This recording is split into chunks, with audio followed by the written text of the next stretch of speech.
Honestly, dude, I've seen you a couple times. I remember, Johnny, what are you doing here, dude? You've been here a couple times, haven't you? Well, it's time to hit that subscribe button, dude. I'd really appreciate it.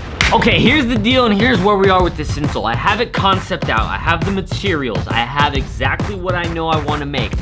Why can't you just think of the thing and it just be here? I wish, but that's not what it is. I'm trying to make the best skateboarding insole that is possibly ever going to be made. And in order to do this, I've been working with this factory, getting a bunch of materials of different insoles. That's why there's a mess on my table. But not do I only want to be able to drop a bowling ball on them and then not bounce super high, because that's apparently a thing. But I also want it to be comfortable, because comfortability is important to me, which is why I grew up skateboarding and gelling insoles so damn much, because they were really comfortable, and I was able to jump down 13 stairs and be able to keep jumping down 13 stairs the next day. But now, I don't jump down 13 stairs because my back can't take it. But more importantly, I can have a layer of that same type of material that absorbs impact extremely well as a thin layer of gelling material that helps with the comfortability. I'm making like a rough draft to get like my idea to them. I am giving them my concept. They have actual like insole designers that know exactly what they're doing, and they will make my concept into a physically correct insole. Changed up the design a little bit. Had a better idea. Here's what happened. To begin with, I did not have a perfect shape of an insole. So what I did is I found a generic shape of an insole to give to the people that know how to make what I need. Because I'm just kind of giving them the general concept of what it is that I want made. And in making it, I just had to basically outline it so I could know exactly where my heel is, where my front of my foot is, where the balls of my feet will be, and then that way I can kind of model around that. Display it for them so they can turn it into a real insole that will be good for skating. This was like hours and hours of me modeling this thing, and while I was making this, I screen recorded it, but I didn't want to film myself trying to talk and do it at the same time. I only wanted to focus on making my insole. I knew that I wanted the insole to have the bottom layer, that layer that I first made, that's the bottom layer of the insole. The first layer is going to be the foam part of the insole, or PU foam, or kind of a Tempur-Pedic foam, the type of foam that you find like on the Game Changer insole for Footprint or something like that. The type that absorbs a lot of the impact. Now, whenever I would skate any of those insoles, they were good, I liked them, but they were really like uncomfortable. So my whole point of this is to design an insole that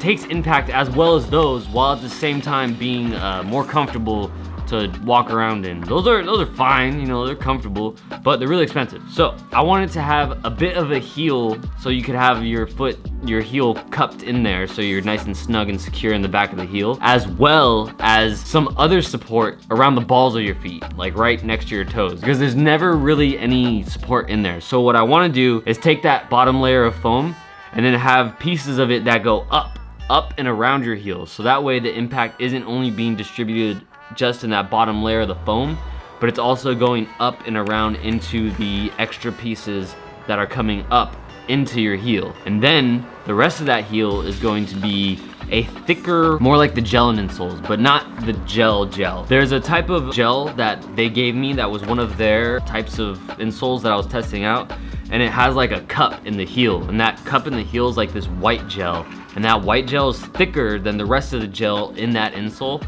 And I really liked that particular insole that I was using. So because of that, I'm like, all right, well, I'll use that around my heel to help support my heel, which is why I made the heel on the first model that I made white, because I wanted to tell them that. So right here, what I'm doing is I'm trying to make the inside of the insole a little bit raised up while having a bit of a cup in the back, and making sure that there's like a gradual build into your heel that cups around there. So at this point, what I'm doing is I'm making the insole have the gel part. I wanted the gel part to go and be a thin, like really thin, a thin layer, just thin enough that it gives you a little bit of comfort, kind of like, you know, like how if you have a bed and you have like a crappy bed, it's like not good. Like my bed is alright. It's not like a great bed, but what it has is that Tempur-Pedic foam that you put on top of the bed, and then when I lay in it, it's like 10 times better. So that theory with the insole. So this is gonna be the one that I give them for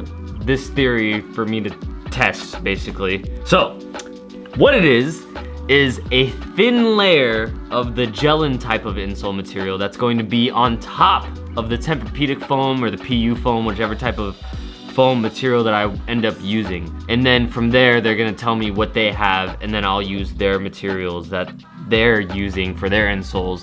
That is the closest thing to what I need for our insole, basically. Also, leave a comment down below if you have an idea for a name for the insole, because honestly, I don't really know what I'm gonna name it. So I'm trying to develop the heel where it gradually builds and goes up around your heel. The heel is going to be pushed down, so that way your heel will be nice and stable and secure in the heel of the shoe, as well as in the heel of this insole. This top heel part is the gel material that's gonna be slapped on top of the foam material. The whole time I was doing this, I was hyped. Also, I wanted to keep in mind that I wanted to give it to them in a way that I could tell them what the proportion should be. And then after I made the overall model of what I wanted the insole to look like, design, like draw something, like draw out text for the bottom of the insole, for like underneath. So I wanted to put skate on one insole and the word more on the other insole. I took the outline of those insoles, the generic shape of the insoles, and in this program, you can take Illustrator files and then export it as a different type of file that will fit into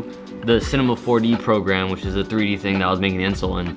And then it'll give you a spline. It's basically like an outline of whatever it is that you made, turned into like a 3D shape in the Cinema 4D program. When I did that, I wanted to take my logo from the Extended Wear Laces website and from my box that I made for the shoelaces and put that on the heel of the shoe. I wanted the shape of the letters to kind of flow with the shape of your foot. So the bottom of your foot is shaped like long, elongated U. And then on your heel is kind of like a fat piece of it, and then on the middle it kind of thins out, and then around the balls of your feet is a thicker part of your foot, right? My whole thought was, okay, so I'm gonna draw this in a way that kind of flows up and around, and then on the ball of your foot, I'm gonna try to make it so that thicker letters that will be where the balls of your feet are. I got my cool text, and then I didn't do anything to it. You know why? Because I went to open my 3D program again, I deleted all the work that I did. Yeah.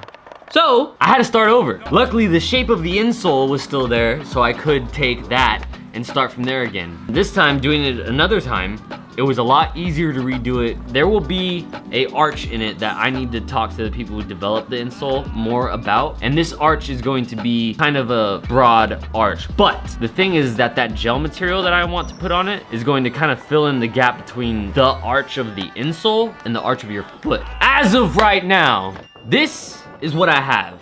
This is the insole that I'm making that is going to be better than every insole that I've skated so far and that I'm going to make for you guys. Material that absorbs impact, comfortable, and you could drop as many bowling balls as you want on it. If I could just conceptualize it to them and have them make it and send it to me they're gonna send me a real thing. If I try it and it works, I have an insole in my hand that I can give to you guys and y'all are like, damn, we're hyped on this insole. If you have not done so far yet, then make sure you subscribe. Leave a comment down below letting me know what shoes you want me to review next. Either way, I love you. I'm gonna leave a comment down below, so you should too. Okay, I love you, bye. And if you've watched this far, leave a comment saying, I'm gonna name the insole, and then write the name of the insole that you want to name it. And that's it. Okay, I love you, bye.